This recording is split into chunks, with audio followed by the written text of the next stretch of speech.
Okay, take out your phone. I got a QR code at the end of my talk, and you'll want to take a shot of it.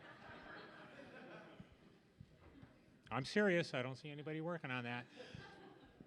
So I want tonight to describe to you an open source project that you can use today to parse. It's a tool to parse, to extract data from, and a methodology for extracting data from semi-structured text. So semi-structured text is the stuff with patterns in it, but you don't know the patterns.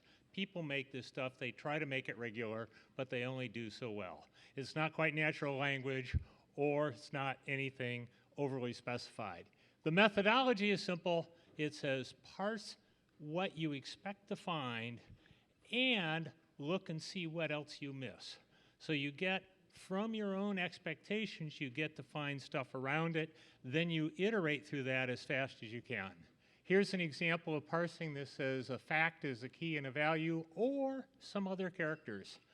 So this is using compiler tools, but they're special compiler tools. I also support it with some visualization where I show you what you got.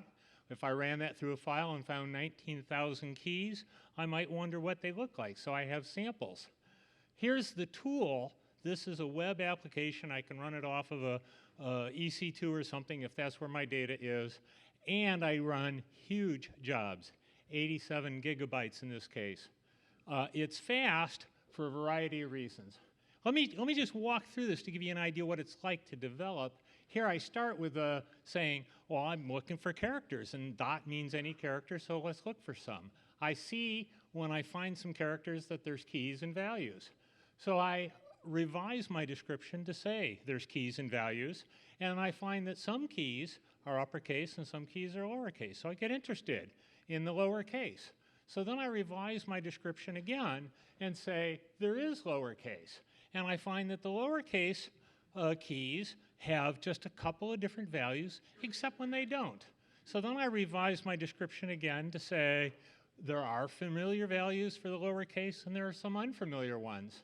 And when I do that, I find that all but 77 of the keys in this whole data set are these unfamiliar lowercase keys. So this one probably isn't even really a key. But you know, this is how quickly I can find out what's in a file. I'm following my own interest, driven by the actual text in these files. The files can be huge. I have this tool which manages my experiments. Because I'm going to follow my nose, I might have to back up, I might have to explore elsewhere. This is why it's so fast. This is the actual parsing machine does it all with pointers. It never moves around a string.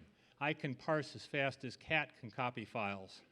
So another thing that makes it fast is this iterative methodology where I can get to useful results very quickly. I can parse all of Wikipedia in under an hour. But more importantly, I can parse a useful subset of Wikipedia for making these kind of decisions in 5 seconds.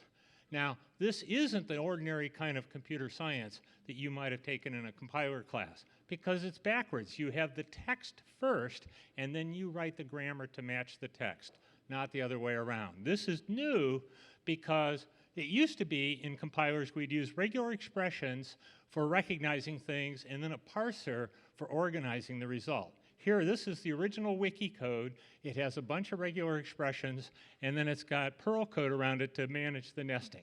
This is what I can do today. I can have the look ahead, the regular expression sort of thing, and the nesting, the parser generator sort of thing, all mixed together. This is called PEG, Parsing Expression Grammars. It was developed by Brian Ford and at MIT, and I'm using the implementation called PEGLEG done by Ian Piamarta, 2004, 2007. This is recent stuff. This is a blog post I wrote about this when we released this into the open source this year. I'm Cunningham, by the way, and I think you ought to read this post. Just to make it easy, I tacked on this QR code. You should all take a picture. Yeah, this also has an address there for people who use pencils. And I want to thank you for your attention. I do have a little time left, so I thought I'd give you some coming attractions. This isn't the only open source work I do. Here are a couple other projects that I hope to show you in future Tech Ignites.